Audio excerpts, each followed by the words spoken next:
Hello and welcome, this is Mouse Gunner, and we're going to do a little bit of a boss battle in this particular instance. Now I have my Tier 8 vehicle, and I have faced up against a bunch of Tier 3 and Tier 2 vehicles. And that's essentially how boss battle works. You have one higher tier vehicle against a bunch of lower tiered vehicles. And this is actually new to the update. You actually spawn a little bit different. In the original Bash Battle mode, the boss would actually spawn on the capture point, which I actually approve of the fact that they've changed that, because now I'm not getting like overwhelmed immediately from all different sides. Now, I don't know how well Scorpio Thingy will do. It's not really set up well for defense, and from what I've seen in these boss battles, sometimes it probably pays to be set up a little bit better for defense rather than offense, and that's pretty much what Scorpio Thingy is set up for, is just pure offense. But what we're going to do here is we're going to let them get nice and close, and then we're going to smash him. Alright, goodbye, sir. Oh, that guy's pretty resilient. Alright, you're going to die. Goodbye. Okay, now they're getting close. Now I can just go in and smash them. Alright, time to smash.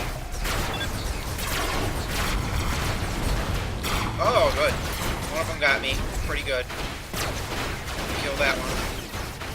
And that's pretty much it for my weaponry, mostly. I'm not going to go down without a fight, though. So as you see there, that's pretty much how boss battle works in a nutshell. I got 6 kills. Now, I could have done better if I had been more set up as for defense, as I said, because I could have taken the hits better. I got hit by a good plasma barrage there, and it took out a lot of my weapons and really limited my effectiveness. But even still, I was able to go in there and smash a number of them. And that's kind of how boss battle works. It's kind of fun. There are some restrictions to it, though, if you haven't yet unlocked it. Essentially, if I show that to you right now real quick, you'll notice that I have a timer before I am allowed to do it again. Looks like it's been changed to 10 hours. It was previously 9 hours. So that is kind of an interesting change. Just to show you essentially what I was going into with Scorpio Thingy. The Scorpio Thingy is getting really close to Tier 9 now. If you look down at the bottom there, I don't have a whole lot of distance left to get to Tier 9, so I added an additional leg. If you haven't seen Scorpio Thingy before, it's essentially a walker vehicle. Before it had 5 legs, now I have 6 legs in the back. Added a little bit of shielding, because that's about all the shielding I could fit onto this thing. I have a lot of Tier 9 SMGs, but these two here are Tier 8. My armor is completely Tier 8, and other than that, it's pretty much everything. We do have a couple of these, what are these called? Tesla blades, if I remember correctly. I have 2 of those. They're kind of hard to use. The applications when you use them are not that common.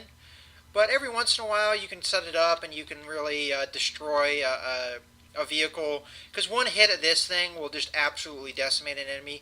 It is a one-hit item, though. Once you hit with it, it essentially damages itself, so you can't use it again, unless you get healed by a medic, and then you'll get it reactivated. But essentially, this is the setup of Scorpio Thingy. Scorpio Thingy is pretty much at the top of the Tier 8, but as I said, it's really set up for offense. He's got a lot of Tier 9 SMGs. I think a total of, 1, 2, 3, 4, 5, 6, and then 3 Tier 8s, because there's another Tier 8 down here. So a lot of firepower, and I can really destroy vehicles very quickly, even at Tier 8. But it's not really set up well for defense, because I don't have very many of these armor panels, and this is, I think, Tier 4. So not that great as far as defense goes. So I hope you guys have enjoyed this video, and you got a little bit of a taste of what boss battles like. I've been dying to go show you guys some boss battle footage, but I haven't yet had really a vehicle that was really, set up for it. And even still, I don't think, this wasn't really set up for it either. But I just wanted to show it to you guys, and I wanted to show you boss battles back in the day when I was actually, using Tier 3, 4, 5 vehicles and so on. But I never really could get a really nice boss battle match, because usually, from what I've seen, the vehicles that you encounter, they are not, the bosses are not really set up for boss battles. There's only one real occasion where I can remember where a vehicle was really set up well for boss battles, and he won. Most of the time, from what I've seen, the boss loses. Essentially, eventually, the lower tiered vehicles, they overcome him. Now, in the instances where there's two bosses, where it's a little bit higher tier matches, those matches can go better because they can work better as the two of them can work as a team, and if they work well as a team, they can win. But in the instance where I see just one boss vehicle against a bunch of lower tier vehicles, usually the boss vehicle loses unless he has a vehicle that's really well set up for it. But in any case, as I said, I hope you guys have enjoyed this video. This is Mouse Gunner signing out.